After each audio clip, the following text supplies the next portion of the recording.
Why should people care about the Oregon Trail today? Well, I think there's a lot of reasons people should care about the Oregon Trail today. First of all, you can't really understand the story of America unless you understand the story of the Oregon Trail. When America was founded, it was really just an eastern seaboard, not even a country, a series of colonies. And as the country continued to move west and displace the native populations, it became sort of part of the American ethos, this thing that we still live with today that you hear about a lot today, this hard work, this ingenuity, this we can overcome all obstacles. We see it in our myths with Daniel Boone, with Santa Fe trail traders, with mountain men. We still have this fascination with the American West. It's permeated all aspects of Western culture. You go to Europe, in Germany, the Pony Express is huge. I lived in Germany when I was a kid and would watch Gunsmoke dubbed into German because that's what was on television. More than that, though, it's what really made us a coast-to-coast nation. Before then, there were all sorts of claims to the West Coast between the native populations, the Spanish, and later the Mexicans, of course the British, the Russians. There was a whole amalgamation of people living on the West Coast. This Oregon Trail was a thread that tied the East to the West. Missouri, Independence, Missouri, Westport, Missouri, which is now Kansas City, was the western frontier. After that, until 1854, you entered Indian territory.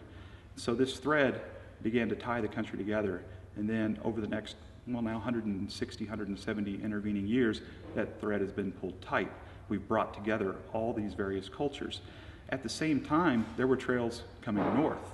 Things like Juan Bautista de Anza's expedition in 1776-77 was bringing Spanish people to the San Francisco Bay Area. We often don't think of that.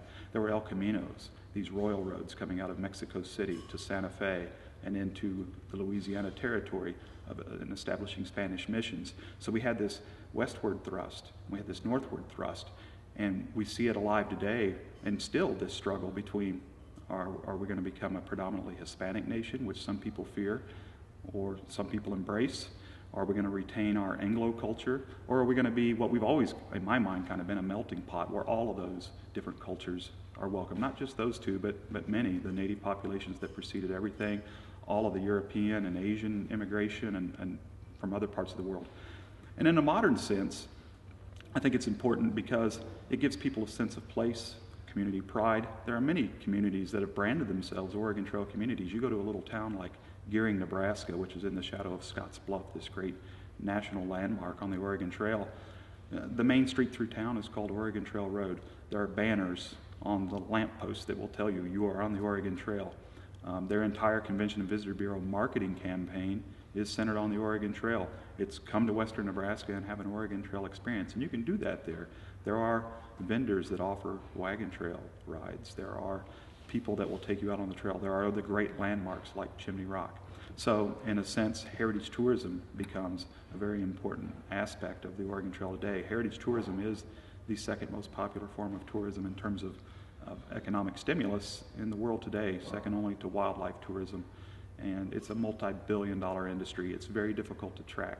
People often that are following the Oregon Trail, the Pony Express Trail, the Mormon Pioneer Trail, are often doing many other things along the way, but they're visiting these sites, they're going to these museums, they're pulling off on these roadside markers and reading and learning about their heritage. That's why I think the Oregon Trail remains relevant today.